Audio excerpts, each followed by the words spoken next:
Coming up, Big Blue takes two on draft night, not only selecting Pro Bowl level prospect Abdul Carter with the third overall pick, but trading back into the first round for one QB Jaxson Dart. We debate both sides of the coin coming up next.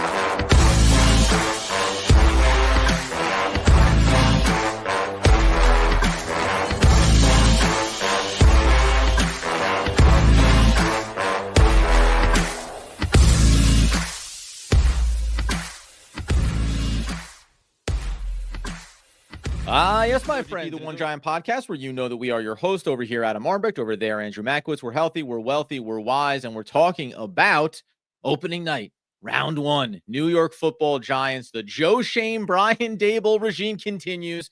And on opening night, Andy, they sit there, they stay at three, some action around them. They land themselves what people refer to as a potential generational talent in Abdul Carter at the pass rusher.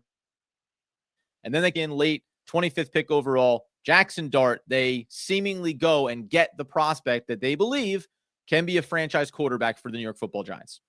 It was a little bit of kind of expected. A lot of buzz over the last 48 hours had both Abdul Carter and Jaxson Dart being at the top of mind for the Giants. Obviously, didn't help that Joe Schoen's son started tweeting out pictures of Jaxson Dart the day before and then had to make his account private, where his dad was presumably like, "What are you doing? You're derailing our draft plans." Whoopsie-daisy. It was interesting. I think you and I felt, I would say you and I felt on draft night better about the Kayvon Thibodeau and Evan Neal 2 first-round picks at the moment they were taken, more than I think what transpired in draft night this season.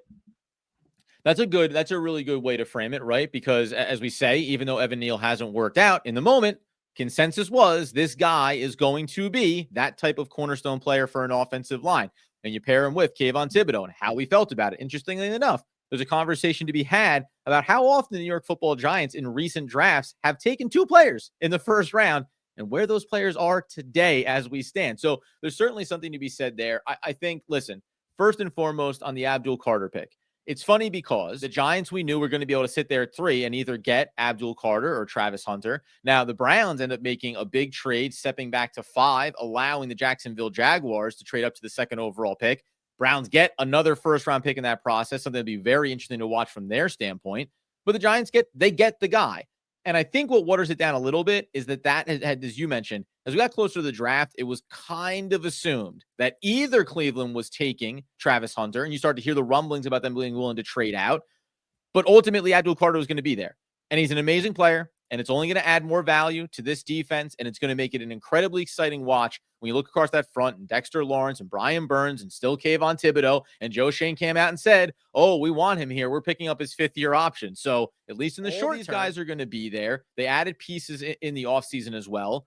So, I think now it's just about meeting expectations. And you hear Abdul Carter say, "I don't mind the idea of getting number 56. May have to make a phone call to one Lawrence Taylor on that one." But the hype around him, I think, is only going to build from here going forward now, because I think he's maybe going to fit the bill that we all tried to get ourselves on with Kayvon Thibodeau. This guy already has, I think, a better track record and better measurables and a better going forward outlook than Thibodeau did coming out of the draft. Yeah, interesting. I think Thibodeau's personality is a little bit more larger than life. He has pursuits outside of the NFL. He wants to be a little bit more of an entertainer, where it feels like Abdul Carter is one of those guys where it's like, I let my play do the talking, but I love the energy and I feed off the crowd, things like that. Yeah. What I thought about in this is the Giants were in like a can't win everyone over situation with pick number 3, because the way I looked at it was everyone was like, well, you tried to trade up for Cam Ward and you couldn't get him. You offered multiple first-round picks, a third-round pick, and then potential players, and basically the Titans said no. So plan number 1 in terms of your quarterback in this draft was gone.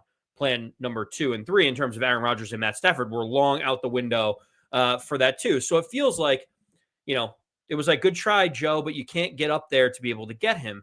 Then you think about what Travis Hunter represented at the number 2 pick. I'm sure the Giants would have loved him. I'm sure he would fit almost any team's scheme and organization and depth chart. But I don't think I don't know. I don't even know if the Giants were in play at number 2. But the fact that the Jaguars are giving up so much draft capital to be able to go get Travis Hunter, it made it impossible for the Giants to do anything. And then you're sitting there and you're like, if the Giants trade out of 3 and they trade out of a generational type of player of Abdul Carter, that's when it feels like it could have been a failure. Where you look at it and say, great, we got an extra first round pick from the Bears who may win 10 or 11 games or something to go get, draft Ashton Genty. You'd sit there and say, man, the Giants passed on what most people are considering a Pro Bowl caliber player to get more draft capital to draft insert X guy here. It would have felt uninspired. It would have felt like, what is Joe Schoen doing, not taking the best player available? I just sat there and said the only decision that they had to make was how quickly they were going to turn the card in on Abdul Carter. Yeah, I mean, listen, again, Abdul Carter, excellent, great pick. It's awesome. Now, this doesn't have anything to do with Abdul Carter, the player. It matters that Joe Schoen drafted Kayvon Thibodeau, and it matters that he went out and traded for Brian Burns. Like, it kind of matters that drafting Abdul Carter 3rd overall in this draft class comes from the same GM who has already spent draft capital and also money trying to make this defensive unit better. The best player on that defensive unit is Dexter Lawrence, the guy that was here from the previous regime, right? So I think that does matter. It does contextualize a little bit. You say, I agree with you in that, like, passing on a generational talent would certainly, from a fan base perspective, no matter what, by the way, no matter what Joe Schoen does, it's going to be, is that the right move? Is that a hunt? Is that what they should have done here?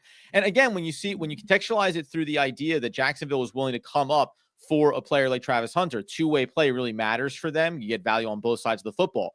But if that opportunity existed, what was it going to look like? You mentioned it. Oh, is a 11th, 12th, 13th pick from the Bears really worth it in next year's draft class? Well, it might be if you think about the fact that the quarterback class was softer this year and is a lot deeper next year. Everyone can rail about Arch Manning, but there's also just other prospects there that you can look at. And if you have 2 first-round draft picks in the same draft class, a lot easier to move up that board and go get that guy if that's the route that you want to go.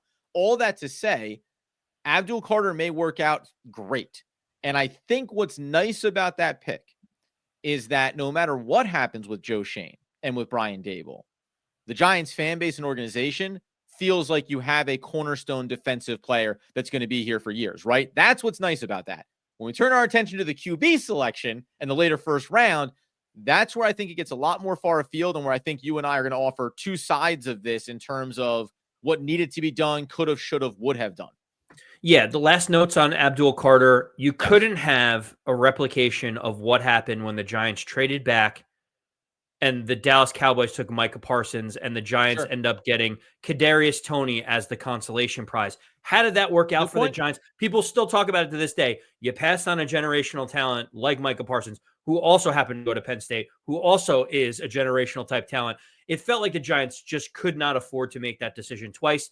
Take a great player who some people said was the most talented player in all of the NFL, in this draft, and just move on from there. Now, to your point, and real quick, just, I mean, like we talk about it, I'm only naming where players went, not necessarily whether or not these teams would have been partners. When you talk about the Jets taking an offensive tackle, Kevin Banks Jr., he goes 9th to the Saints, certainly. You can talk about Mikael Williams out of Georgia. He goes to San Francisco. And anytime San Francisco drafts a defensive player, you just automatically assume they're going to be one of the best ever to play the sport. But my point there being, it's like, I get what you're saying, because that happened. The Giants blew that, and Micah Parsons went to play for the Cowboys.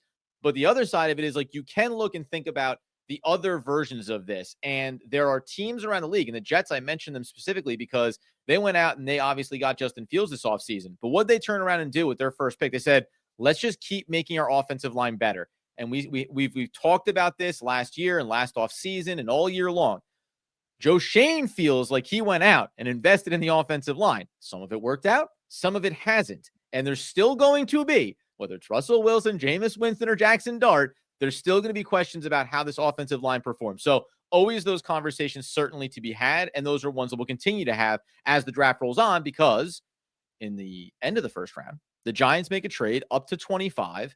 They give up their 34th overall pick. They also give up a compensatory 3rd and a 3rd next year to draft who Brian Daboll believes can be the next coming of Josh Allen-esque type play at the quarterback position for the Giants. What was your immediate reaction to the Giants moving back into the first round? Before we even talk about capital, you move back in the first round. It's not Shedeur Sanders. He'll still be waiting for his name to get called on night 2. It's Jaxson Dart, certainly a prospect whose name was rising over the process.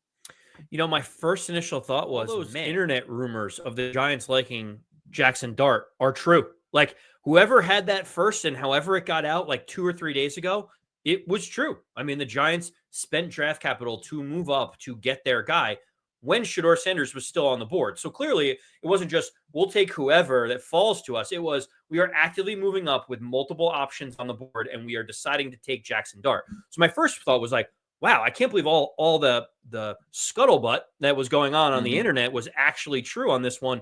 Usually there's a bunch of go around. I think my first reaction was after the the internet piece of it was, okay, the Giants have conviction on the guy that their head coach wanted, and they decided we're not going to sit back, we're not going to wait, we're not going to let someone else's decisions fall determine our fate. We are going to move up and we are going to get our guy and actually develop a legitimate quarterback plan for the future. Yeah, that's not necessarily what that's not. Listen, Jaxson. Like, that sounds all great, Andy, but no. Yeah, it may. Yeah, it is all well and good, but it's about a GM and a head coach who you would say we're kind of at an all-time low in terms of confidence right now. We talked about previously how we thought they should have cleaned house and moved on and started over new. And by the way, if you had a new GM and a new head coach and they traded up into the first round and drafted Jaxson Dart, I'd say, okay, this regime has conviction about this is the plan going forward for us. It's a lot harder when it's Brian Daboll and it's Joe Schoen because we've seen them kind of fumble some of these things. One thing, so on Jaxson Dart specifically, I've seen a lot of different stuff, right? There's some comps out there that say Gardner Minshew. We'd be fond of him. I don't know if that's the kind of thing you franchise, capital into. And then we've also seen some people over on social say, so you did all this to trade up into the first round and get like a less athletic Daniel Jones at the quarterback position effectively. One of the things that I love about Jaxson Dart, and I'll say like why probably Brian Daboll fell in love with him a bit, is because he has that end of sequence, right? Pressure coming in around you, finds a way to get the ball off, to throw a good catchable ball. One of the worst traits about Daniel Jones was when the pressure was at its highest, he was effectively at his worst, right? Whether it was holding onto the ball too long and having fumbles, whether it was letting the ball rip, but really not to anywhere or anyone in particular. So I get the traits about Jaxson Dart that Brian has conviction about and that he likes. I just, again, I'll go high level on this. Because the Giants move back into the first round and draft Jaxson Dart, I'm assuming that John Mara and ownership are as close to having the intention of retaining Joe Schoen and Brian Daboll beyond this year as they've ever been. Because you cannot assume, it's not ownership's choice. We know this. It's Joe Schoen. He's the GM. But it'd be really hard to think or to foresee the future where a year from now, Jaxson Dart hasn't seen the field and Brian Daboll and Joe Schoen have been fired. That's not going to feel great after you trade back up to get this player. Well, so what I think they accomplished, though, in this offseason, whether you like the plan or not, is a plan, right? It felt like we've been twisting in the wind a little bit with Daniel Jones for the last couple of years, knowing that he was presumably not going to be the answer. They even cut him early on the extension that Joe Schoen signed him to. But no big deal. The whole thing is John Mara said, I'm getting impatient. We need to win games now. I also want to have a plan for the quarterback of the future. And I think with a combination of Russell Wilson, Jameis Winston, and now a young first-round draft pick in Jaxson Dart, I see a plan. Whether I agree with the plan that they have is a whole nother thing. It's like, do you like the idea of Jaxson Dart as a player? You broke down the things you like, you don't like. There's the player, and there's also trading up to get a quarterback. Yeah. In this draft. It feels like it's almost two different things, if that makes sense. So I sit here and I say, plan makes sense. You have Russell Wilson, who is an established quarterback who will make you competitive in games. He's not the Super Bowl winning quarterback that he was 7, 8, 10 years ago, but he is a competent quarterback in the NFL, something the Giants haven't had since Daniel Jones's playoff run. And then Jameis Winston obviously is an interesting insurance policy in case they couldn't get Russ. And now you have the first-round draft pick, the young guy that you don't have to put out there day one that can kind of work his way into the NFL, learn from a veteran like Jameis Winston and Russell Wilson, and when his time comes, he can naturally have the keys handed over to him from either of those two quarterbacks. So the plan sounds, in theory, like at least they understand what they want to do over the next 18 months. Is that true though? Because they tried to trade for Matthew Stafford. That was the plan. The plan was to trade for a win now quarterback, a veteran win now quarterback. That was the plan. And that didn't work out because they couldn't accomplish it. Then they had a second plan. Then they had a third plan. Like, it's all great that this is the plan, but I don't think this was the original. It wasn't the first plan. It wasn't the original plan. And listen, the one thing about this is like you meet with the players, you talk with them, you continue to study tape, your scouts look at them, and ultimately you say, hey, we really do. We think that Jaxson Dart has that ability, right? I can remind everybody that he comes out as a 6.17 prospect grade. Abdul Carter, 7, Pro Bowl level talent.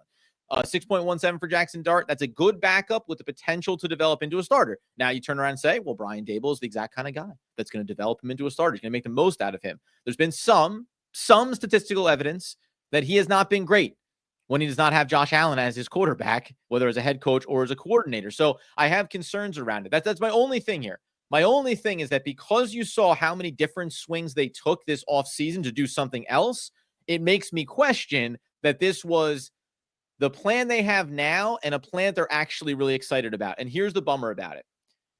My belief is, because the swing that you take for Matt Stafford that doesn't work out, that told you that Brian Daboll and Joe Schoen believe that they were coaching for their lives and GMing for their careers, right? That's what that told you. And they couldn't get it done. So now we're talking about they took a swing on this quarterback and they trade up to get him because it signals that we believe this is a franchise guy. If you just sat there, to your point, maybe someone else would have drafted him, we don't know. But if you just sit there and at 34, Jaxson Dart is there, we all know the 5th-year option. And Andy and I talked about this off podcast, by the way. I know having the 5th-year option is a really great thing. You know when it doesn't matter? If the quarterback turns out that he hits in the first 4 years of his career, you're happy to sign him to big money a year sooner. Sitting there at 34 and taking Jaxson Dart is a different situation than actively going to get him. So because they feel like they need to prove it, they also need to prove and show that they have a conviction about this guy, that he's worth going up to get, not letting him fall to you. That doesn't sound like a head coach and a GM that believe they have the fix for you, John Mara. That sounds like a head coach and GM that, hey, the guy got there and we'll slowly develop him and we see what he turns into. And that's a little bit of a concern here for me. I know this is very negative side of the coin, but it's hard not to feel that way given their track record in recent years. Yeah, I mean, listen, they signed. I mean, think about the level of progression that we talked about. To your point, we tried for Matthew Stafford, we missed. We tried for Aaron Rodgers. Who knows where he is right now? Yeah. Then we signed Jameis Winston because we don't know what Russell Wilson's going to do. Then Russell Wilson's like, New York, let's ride. And all of a sudden now he's holding up a picture of the Statue of Liberty. Because maybe nobody else wants him, right? Also, like Russell Wilson may only be a New York Giant quarterback because he was like, doesn't look like anybody else, but wants me to play for them. And New York goes, we really want you. And that's how you end up with them. That may work out too. We don't know yet. But like the fact that the Matthew Stafford trade didn't go through and that was option 1, I'm totally okay with that. Like it wasn't on the Giants for lack of trying. They took a swing. Matt Stafford said, I'm going to use you guys to negotiate a better deal and just keep my family in LA. Totally fine. But you have to be able to have contingency plans. This feels like a hodgepodge of like plan E and plan F, I'm guessing. Yeah. But like plan 1, trade for Patrick Mahomes. You call the Chiefs. They hang up the phone immediately on you. You're like, well, plan number 1 is out the window. Then you continue to go down and Stafford's next. And then you keep going through the whole progression. My question to you, Adam, is it seems like you feel you're a little jaded because of the regime and the decisions that have been made and how we've gotten to this point. I have an interesting question for you. Yeah. If I tell you we fast forward and in week 10, the Giants announced that Jaxson Dart will be the starter in week 10, what does that signify to you on Joe Schoen and Brian Daboll and whether their jobs are safe, whether the Giants are going to let them go, whether or not, like what would that signify if Jaxson Dart actually does start games before like the last game of the season? I think it would signify that Joe Schoen and Brian Daboll's jobs are on the line because again, Jaxson Dart may work out, but drafting him at the back end of the first round, just from a prospect standpoint, it's a guy you say, hey, we want to come in, best thing for him, veteran in Russell Wilson, veteran in Jameis Winston, let him sit, let him learn. If we're in week 10 and this team is 3-7, so it means that everything else you've done hasn't necessarily looked so good. And now it's time to turn it over and see what the rookie has. If he's ready, that's great.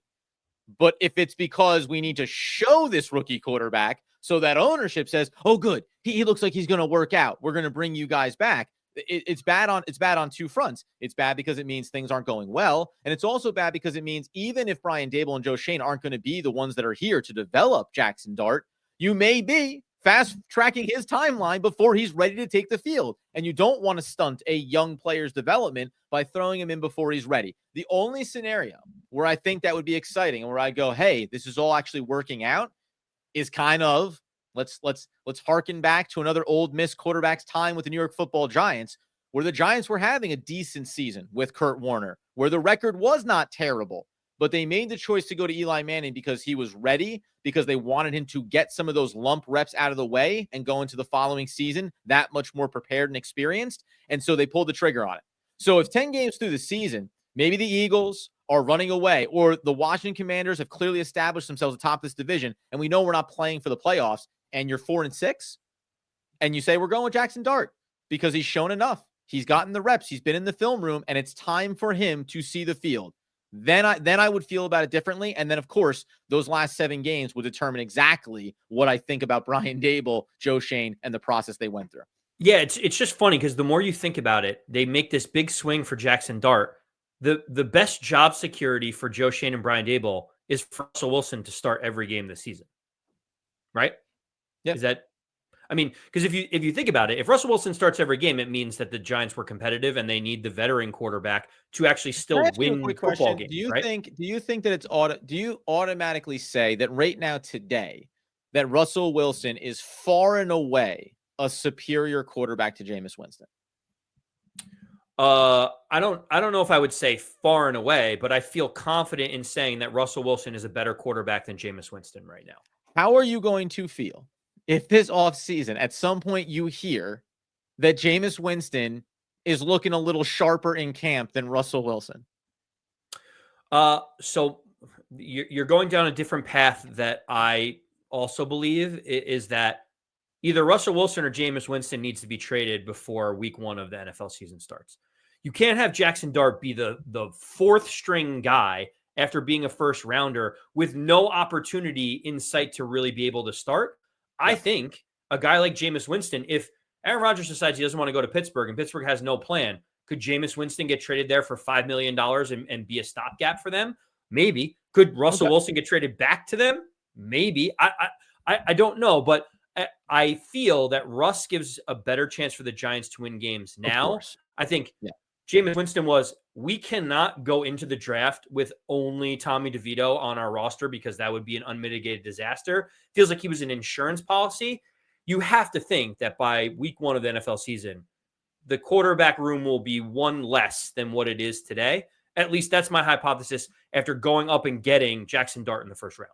Yeah, Tommy DeVito's not on this team. Like, come on. I mean, let's stop it. I mean, you're not Jaxson Dart's not going to. Well, but my whole thought is like maybe Tommy DeVito cheap at $750,000 as your 3rd string emergency quarterback probably makes more sense than Jameis Winston making $5 million this year. When you just like if Russell Wilson were to get injured or have poor play, you'd want to throw the rookie out there to be able to see what you got anyway. So I'm kind of like, I actually think this is tougher for Jameis than it is for Tommy DeVito. Maybe that's just my warped brain thinking like, well, Jameis Winston, but Jameis Winston is on a 2-year, $8 million contract with a $2 million signing bonus, $5.25 million guaranteed. Like, so, okay. I mean, I get what you're saying. Oh, you want to set it up. You want the hierarchy to be that Jaxson Dart is at worst the 3rd quarterback on the depth chart in case whatever, blah, blah, blah. First of all, I'll tell you right now, if you come out of camp and Tommy DeVito is ahead of Jaxson Dart on the depth chart, yeah, you got a whole new set of problems. Right. Then we have a whole different set of problems that we don't want to unearth. A whole other world. So, but my point there is like, I agree with you. You want to set it up where Jaxson Dart can ascend the depth chart when appropriate. But I also, again, I'm going to turn it around and go, okay, explain it to me, Joe. Explain to me what was going on this offseason, because I'm suspicious that when you signed Jameis Winston, you didn't plan on signing Russell Wilson.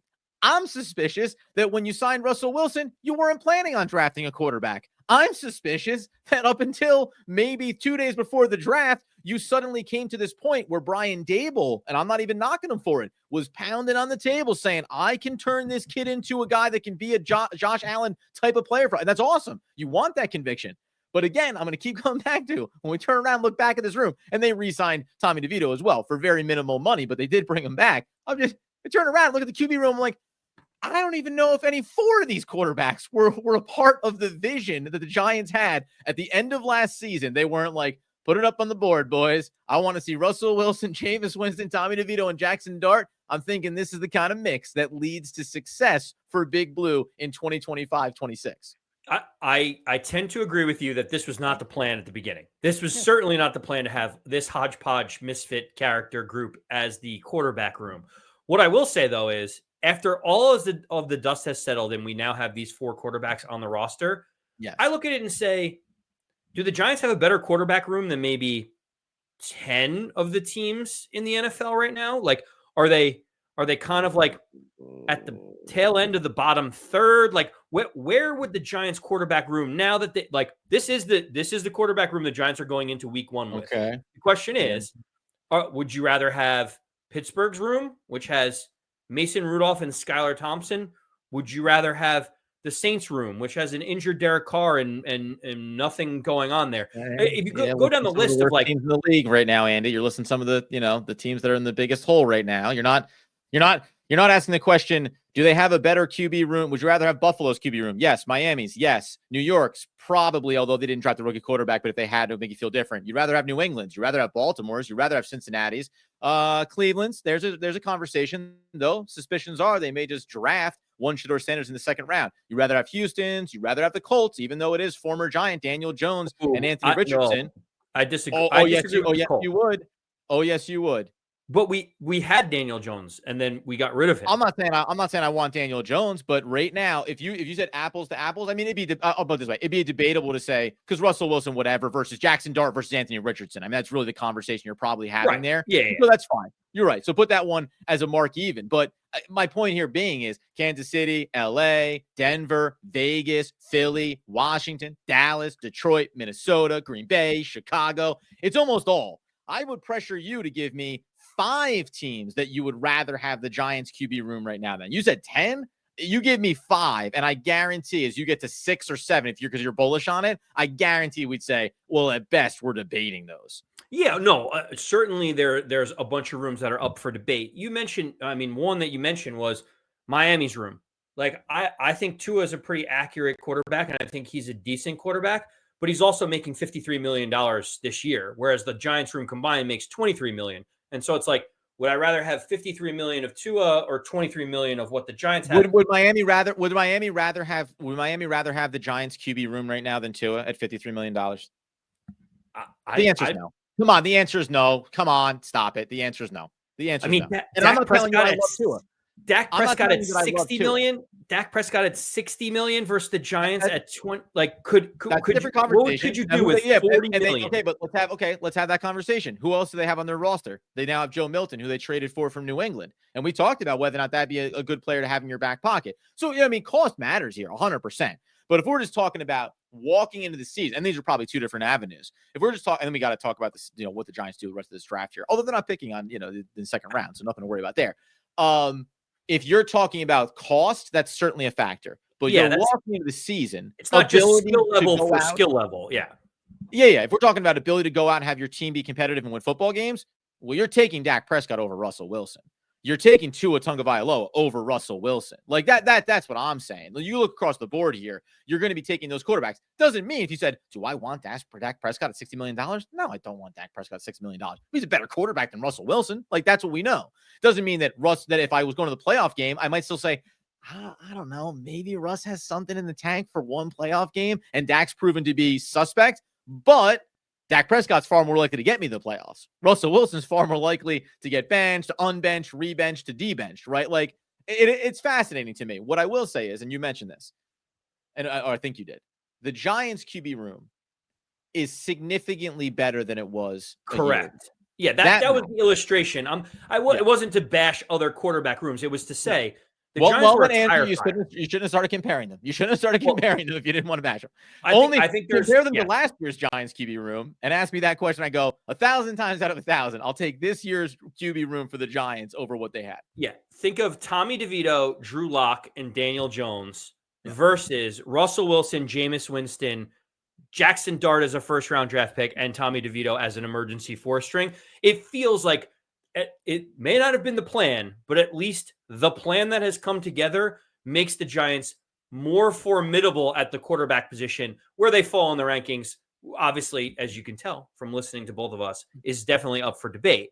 What I will say, Adam, is knowing that the Giants don't, I want to pivot a little bit, and knowing the Giants don't have a second round pick anymore after moving up for Jaxson Dart, the Giants were able to keep the 65th pick in the NFL draft. They gave up the compensatory one, which I believe was like 99th.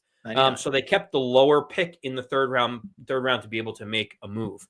Do you have, looking forward now, a area of need for the Giants, or one position or a player specifically that you're hoping the Giants can target as we move to the third round? Yeah, I find it interesting. As you say, you got to go a ways down the board, right? So you can look at the best player available right now and say, well, I would have been curious about Will Johnson, who certainly fell throughout the process. Remember, regarded as maybe a top 10 talent coming, at one point along the way. Giants maybe could have had him fall at 34, but that's okay. As you start to move down the list, I do think about the cornerback room. Now, you might say, yeah, well, they went out and they signed in free agency a Daboll, and they already have Banks, but they drafted ABDUL Carter at the top of the draft, even though they had Kayvon Thibodeau and all these weapons. So if you're thinking about the future, you could consider that. I stay offensively, and I think I go on the side of wide receiver, right? When we had talked about Travis Hunter and the prospect of him being there at 3, you say, well, it's not only it's the two positions I just mentioned, right? Both sides of the football, two clear areas. Great. Yeah, exactly. Yeah, do both. And that was their selling point. They were like, hey, guess what, buddy? We don't have a lot of talent. You can do whatever you want here. But that does matter to me. And I do think about like the wide receiver room and saying, yes, we obviously love Malik Neighbors. Bringing back, you and I both agreed, bringing back Darius Slayton, I think was a good move. I don't think the dollars are that big of a deal. Wan'Dale Robinson's exciting. Theo Johnson. But you do need more. And if you're going to say that not even necessarily to start this year or midway through this year or the start of next year, you're going to want to surround your rookie or second-year quarterback with a lot of talent. Now that you have drafted the quarterback, that does become critical. It becomes critical to protect him, and then it becomes critical to make sure you give him as many weapons as possible. So I do look at wide receiver and say, who could be a possible player in that range that the Giants should have a conversation about? It doesn't look like you're going to get a shot at the Luther Burdens of the world, 45th overall all on the board. But as you work your way down, there are a couple of guys getting into, I don't know, maybe I want to go more big body here as I think about some of these guys. I mean, Jalen Noel is undersized, but I like some of his tape. He's 48th overall. I wouldn't give you a conviction of a player right now in that range. Do you have a position that you look at or a player that you think about in the 60, 65, 70 range? Because I have a follow-up question that may break you a little bit here, but go ahead. Well, so I thought about the wide receiver position as well. One thing you didn't mention that I think is noteworthy in all this is Wan'Dale Robinson's in the last year of his contract, and the Giants have talked about extending him. But for where wide receiver contracts are going, he's going to want $13, $14, $15 million as a slot wide receiver when you just paid Darius Slayton that money. It feels almost like the money that's allocated for Wan'Dale kind of went to Darius Slayton, and they're going to figure it out with Wan'Dale Robinson. So there, like you mentioned, there is a need with guys like Zach Pascal and Jalen Hyde, who's buried on the depth chart. It feels like there is a need. Guess what, too? I don't even mention him, right? I don't even bother mentioning him at this point. Maybe I should, but I don't remember him doing anything at all. So why would I? I go to a couple other positions that I think are important. One is figuring out the offensive line. And I think there's a guy, Tate Ratledge from the University of Georgia. He's a guard. He's played 35, 37 games started in college. He's a bigger player. He would be perfect to compete immediately for a starting spot with Greg Van Roten just right off the gate. He could potentially be a guard that you could plug in. Depends to see how John Runyon plays for a while, but I think offensive guard is an interesting place for the Giants to explore. The other one is defensive tackle. I mean, I mentioned it before if the Giants stood pat in the second round. Getting a guy like Alfred Collins from the University of Texas, he looks like he's going to be in the range where the Giants are drafting. Imagine he is a mammoth human being. Imagine pairing him with Dexter Lawrence along the defensive front.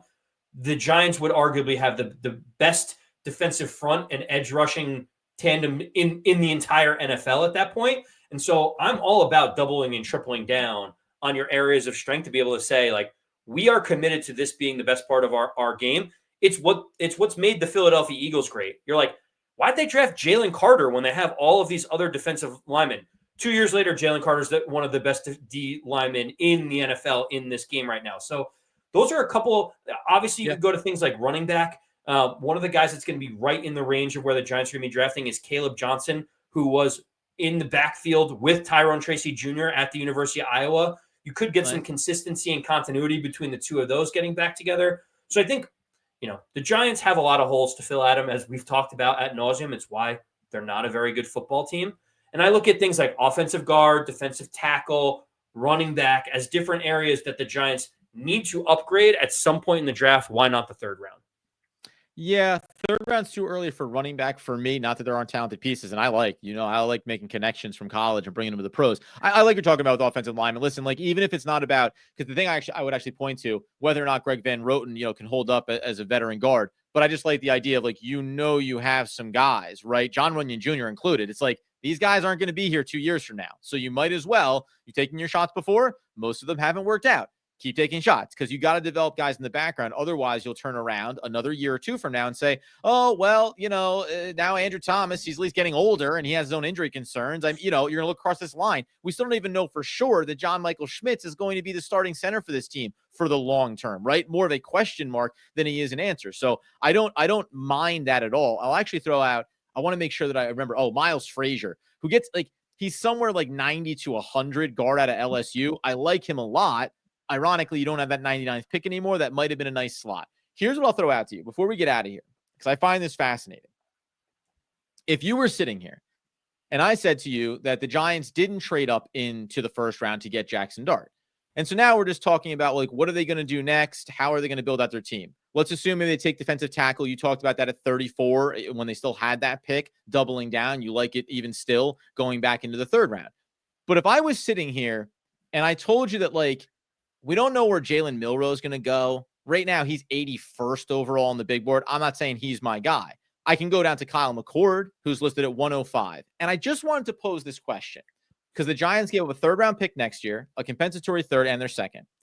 If I told you that in this year's draft class, instead of drafting Jaxson Dart, the Giants spent a fourth-round pick on Kyle McCord and maybe even and one of those third-round picks even on a Quinn Ewers or on a Will Howard, or they see that Milroe is falling.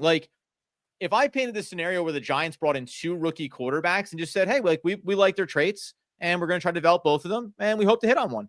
That's our goal here. And we also took a defensive tackle or offensive lineman at 34. And we also took with our other third round pick something else.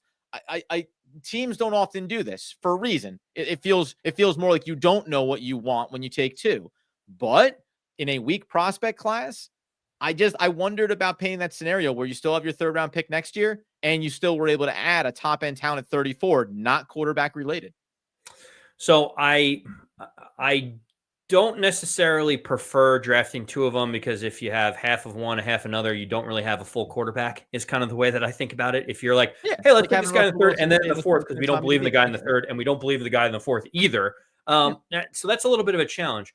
What I will say is if the Giants stood pat, and even though I'm not a huge fan of Jalen Milroe, if they would have taken him, it actually would have made more sense in terms of their quarterback plan than what they decided to do. Because having Russell Wilson, having Jameis Winston, Jalen Milroe is the guy that could sit for an entire year. You could justify him never seeing the field, saying he's getting valuable experience, he's working with coaches, and when he gets out there, man, look out.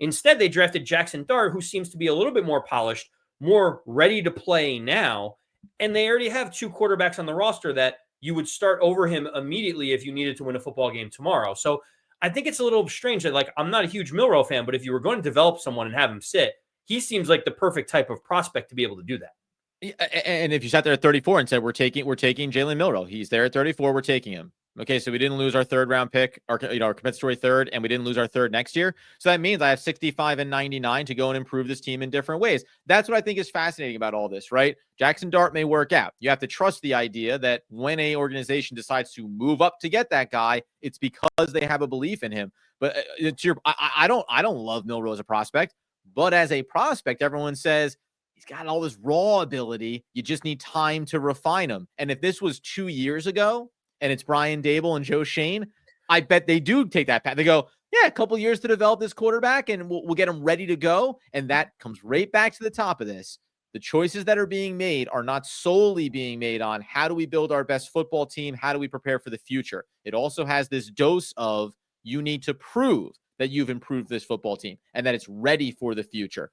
That's going to be fascinating to see. It's probably important, by the way, I'll make this quick footnote before we get out the door.